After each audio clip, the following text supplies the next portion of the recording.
पति कद्र करता तो ये ना होता। स्नेहा बहू, हमारी चाय कहाँ है? जीजी भी बैठी है इंतजार में। सासू माँ, अभी मेरा सूट प्रेस नहीं हुआ है, आपने ननद चिल्लाई। अरे भाभी, ये क्या नाश्ता बना दिया? मुझे तो आलू के पराठे खाने थे। देवर बोला, मेरी ब्लू वाली शर्ट कहाँ का बटन टूट गया है, आकर लगा दो। पतिदेव। चारों तरफ से परिवार वालों की आवाज़ सुन स्नेहा रसोई साड़ी का पल्ला कमर में खोसा और तेजी से हाथ चलाने लगी। बेटी पीहू का लंच तैयार कर रही थी, उसे बस स्टॉप छोड़ने की भी जाना था। ये लीजिए माँ जी, आप लोगों की चाय बिस्किट। दीदी आपको सूट प्रेस नहीं कर पाई, दूसरा पहन जाइए। भैया आज ज़रा देर से उठी थी, सादा पराठा और दही अचार ही है। और सौरभ जी, बटन में बाद में लगा दूंगी, अभी अलमारी से आप दूसरी शर्ट उठाकर पहन लीजिए। कहते हुए स्कूल बैग बॉटल गाड़ी की डिक्की में रख पीहू को बस स्टॉप छोड़ने निकली। स्नेहा पहले ऐसी बिल्कुल नहीं थी। घर में किसी के मुंह से बात निकलती नहीं थी कि वो पूरा कर देती थी। सास ननद देवर सब कुछ करने पर वे सब खुश रहते थे। बहुत सोचने पर उसे समझ आया कि वह सबके लिए कितना भी कर ले, पर किसी को उसके काम की कोई कद्र नहीं है। इसीलिए अब वह सबकी फिक्र छोड़ सबसे पहले करने के साथ खुद से प्यार करने लगी। जहाँ पहले दिन भर घर के कामों में लगी रहती थी, अब वह अपनी बेटी पीहू के साथ वक्त बिताने अपने लिए भी निकालने लगी। देखा जीजी कैसे हवा की रफ्तार से आती है, तूफान मेल बन चली जाती है, ना किसी की सुनती है और ना किसी का ध्यान रखती है। हम तो बहुत ही खराब बहू मिली है। सास बिमला जी हाथ नचाते हुए अपनी ननद अनीता से बोली, जो 2 दिन पहले अपनी भाभी से मिलने आई हुई है। हाँ अनीता, बुआ भाभी तो कोई काम कर रही नहीं पाती है, एक सूट प्रेस करने को बोला था, इतना भी नहीं का होता। देवर गौरव भी कहाँ पीछे रहने वाला था, वो भी ठुनकते हुए बोला, पहले तो हमारी फरमाइश पर सब कुछ बना दिया करती थी, मगर अब घर में घास फूस सा खाना मिलता है। मुझे तो समझ नहीं आता, घर में रहकर आखिर यह करती क्या है। पति सौरभ भुनभुनाते हुए बोला, पहले तो मेरा सारा सामान हाथ में देती थी और अब कहती है खुद ढूंढ लो। अरे ऐसी पत्नी होती है भला? मैं तो तंग आ गया हूँ और शाम होते होते तो दुनिया भर के दर्द मर्ज जाग जाते हैं। मैडम के अंदर सर दर्द, कमर दर्द, कभी पैर दर्द, कभी भी खुश नज़र नहीं आती है। ऐसी शक्ल बनाकर रहती है घर में जैसे जेल खाने में कैद हो। काहे का जेल खाना बेटा, तूने तो उसे स्कूटी दिला रखी है, हवाई जहाज कभी भी उठाकर घूमने निकल जाती है। महारानी, आजकल तो घर में कामों में मन ही नहीं लगता है। मैडम का पीहू का नाम लेकर स्कूटी बाजार के चक्कर काटती रहती है। सब लोग इतनी जोर जोर से बोल शिकायतें कर रहे थे कि दरवाजे पर पहुंची स्नेहा ने सब सुन लिया। एक हाथ में फल सब्जी का थैला और दूसरे हाथ में किराने का सामान का बोझ लिए खड़ी स्नेहा तेज कदमों से रसोई की तरफ जाते समय सोचने लगी, आज खुलकर सबसे कह दूं, आप लोगों को जो भी बोलना है मेरे सामने बोल दिया कि करिए। यह पीठ पीछे इतनी बुराई करने से हासिल क्या होता है? आखिर मैं भी तो सुनूं कितनी मटर गश्ती आकर कर लौटी हूँ मगर उसके माता पिता के दिए संस्कारों से हमेशा रोक दिया करते हैं।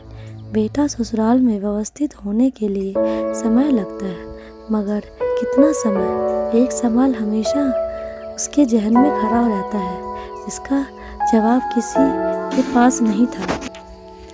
उसे देखते ही हॉल में चुप्पी छा गई। सभी लोग अपने अपने कामों में व्यस्त हो गए। आखिर उनका तो यह रोज का ही था। स्नेहा की बुराई भलाई ना कर ले तब तक उसका सबका पेट खाना नहीं हजम होता था। 6 साल पहले जब स्नेहा घर में बहू बनकर आई थी, बहुत समझदार और खुश मिजाज लड़की थी। शादी के बाद भी नौकरी पर जाती रही, मगर 4 महीने बाद सौरभ बोला, क्यों ना पहले तुम घर के में सबको अच्छे से जान पहचान लो। मेरे भाई बहन भी छोटे हैं, माँ से अब काम नहीं बनते। तुम्हारे ऑफिस की भाग दौड़ में घर में काम अधूरे रह जाते हैं, कोई खुश नहीं रहता। कुछ दिन ब्रेक लेकर देख लो। वो ब्रेक आज 6 साल बाद भी ख़त्म नहीं हुआ, क्योंकि व्यस्तता बढ़ती चली गई। एक के बाद एक जिम्मेदारियां उस पर थोप दी गई। घर के सारे सदस्य आराम फरमाने लगे और वो अकेले घर के सारे काम संभालने लगी। फिर पीहू के बाद तो करियर पर फुल स्टॉप लग गया। देखा जीजी कैसे काम से जी चुराती है, जब तक 4 बार आवाज़ लगाओ सुनती नहीं। अरे भाई, ससुराल में तो ससुराल की तरह ही रहा जाता है। क्या हो गया है, नन तेवर के 2-4 कपड़े कर दिए तो, और पति का काम तो पत्नी को ही देखना पड़ता है। सास की सेवा तो बहू का फर्ज होता है। इसमें कौन सी नई बात हो गई है, हमने भी तो किया है अपने ज़माने में। फिर अब इनकी बारी आई है तो ये काम चोरी करने लगी है। भाभी, अगर आपको बुरा ना लगे तो आपसे एक बात कहूँ, स्नेहा कुछ गलत नहीं कर रही है। अपने भी तो उस पर पूरे घर की जिम्मेदारी डाल रखी है। आप रसोई में जाती नहीं, नीता खुद से कोई काम करती नहीं, कॉलेज जाकर बड़ा एहसान करती है। गौरव उसे तो बेशर्म आनी चाहिए। वो अपनी भाभी से किस तरीके से बात करता है। उसे भी 6 साल हो गए हैं घर में, कब तक इन लोगों की फरमाइश पूरी करेगी। कल को गौरव नीता की शादी हो गई, अब उन्हें तरीके से रहना चाहिए। अपनी भाभी का थोड़ा हाथ बटाना चाहिए, ना कि सबके बीच में अपनी भाभी की बुराई भलाई करनी चाहिए। और एक बात, आज को जो यह अपनी भाभी के बारे में ऐसा बोल रही है, कल को जब इनकी बारी आएगी तो ऐसे गुल खिलाएगी जिसका आपको अंदाज़ा भी नहीं है।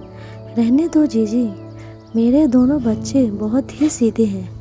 गौरव तो मेरा आज्ञाकारी पुत्र है, उसकी बहू आएगी तो मेरी बहुत सेवा करेगी, मुझे पूरा यकीन है। और नीता उसे जो मैंने संस्कार दिए हैं उसी से वो ससुराल को स्वर्ग बना देगी।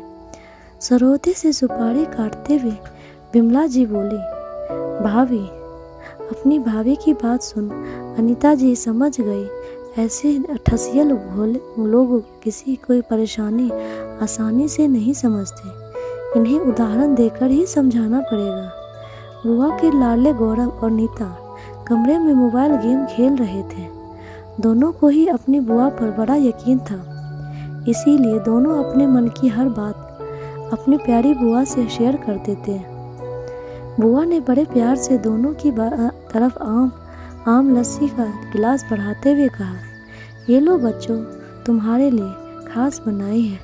वाह बुआ, आप तो सब जानती हो, क्या मस्त लस्सी है, पीकर मज़ा आ गया। भतीजे गौरव ने हंसते हुए बोला, अच्छा गौरव बेटा, एक बात तो बता दो, मेरी माँ तेरे लिए लड़की ढूंढ रही है। मैं सोच रही थी स्नेहा जैसी लड़की तेरे लिए परफेक्ट रहेगी।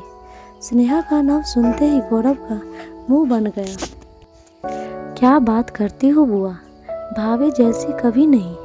माँ की डांट की चाबी से चलने वाली गुड़िया नहीं चाहिए, जो भैया तक का ढंग से ख्याल नहीं रख सकती, उनकी ज़रूरत है पूरी नहीं कर सकती, वो मेरी पसंद नहीं हो सकती है। तो बबुआ, मुझे कैसी लड़की चाहिए?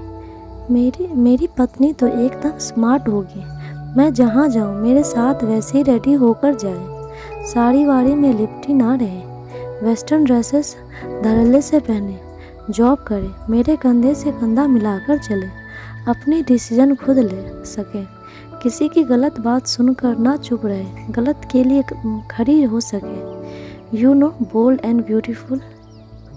यही गुण चाहिए मुझे, उसमें वही बनेगी मेरी दुल्हन। और बेटा, घर के काम कौन करेगा? तेरी माँ की सेवा, उसका क्या? बुआ, घर के काम तो नौकरों को शोभा देते हैं, और माँ को ऐसा क्या हुआ है जो उन्हें सेवा की ज़रूरत है? सही जा रहे हो भैया, मुझे भी ऐसा ही भाभी चाहिए, ना कि स्नेहा भाभी जैसी घरेलू गमारू जैसे हंसने से ज़्यादा रोना आता है।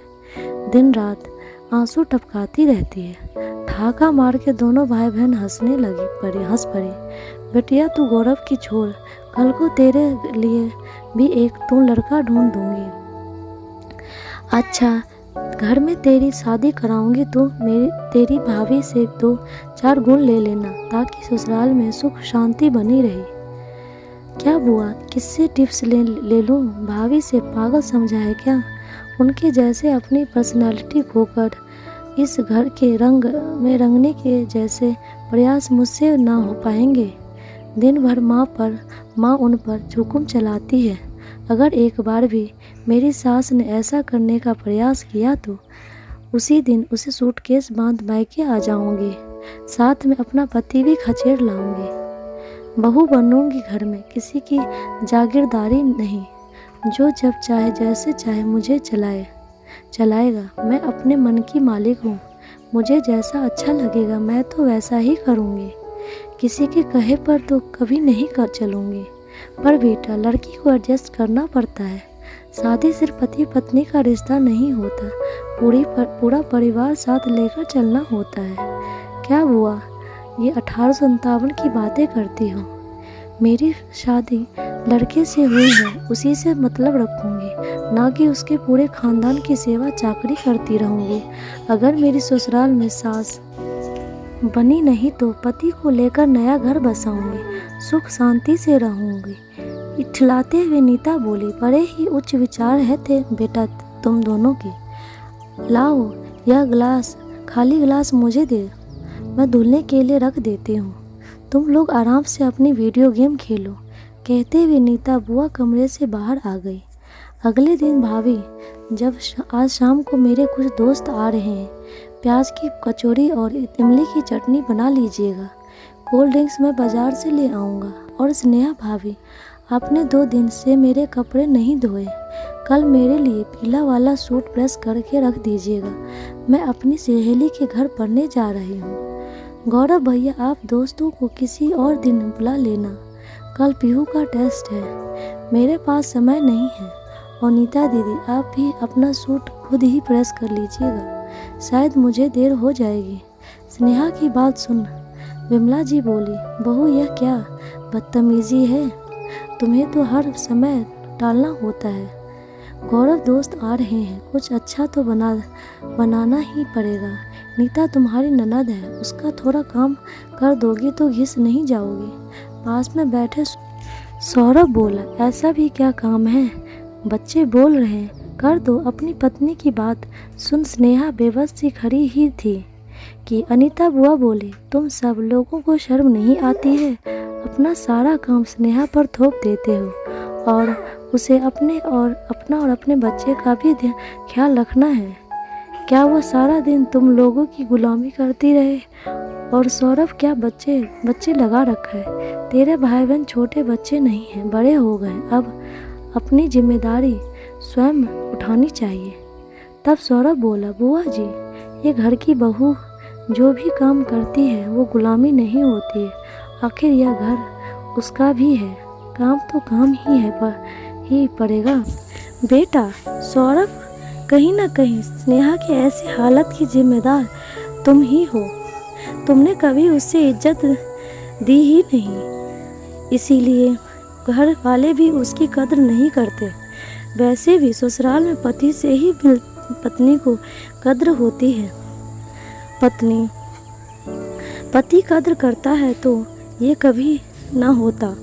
चलो अच्छा चलो, आज तुम्हारा एक वहम मिटाती हूँ जो तुम अपनी पत्नी से इतना एक्सपेक्ट करते हो। अगर कभी अपने भाई बहन और माँ को गलत नहीं समझते, लो सुन लो, बुआ जी फ़ोन में हुई रिकॉर्डिंग चालू कर देती है। उनके गौरव और अनीता के बीच हुई सारी बातें सबके सामने आ जाती है। फ़ोन की रिकॉर्डिंग सुनकर गौरव और नीता की होश उड़ गए। दोनों एक दूसरे का मुंह देख रहे थे। अनीता जी बोली, भाभी आपने अपनी एक बहू से इतनी उम्मीदें लगा रखी है कि वह पूरे घर को अपने कंधों पर उठा ले, मगर आप जानती हैं आपका छोटा बेटा और आपकी बेटी कितनी उच्च विचार रखती है।